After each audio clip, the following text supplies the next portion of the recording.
साड़ी गां सूई उस वच्छी जाइए दो मुंह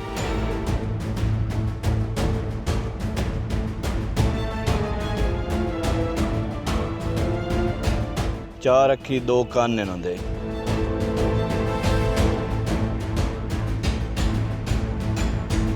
फीडर नाल उन्होंने दुध पिवाने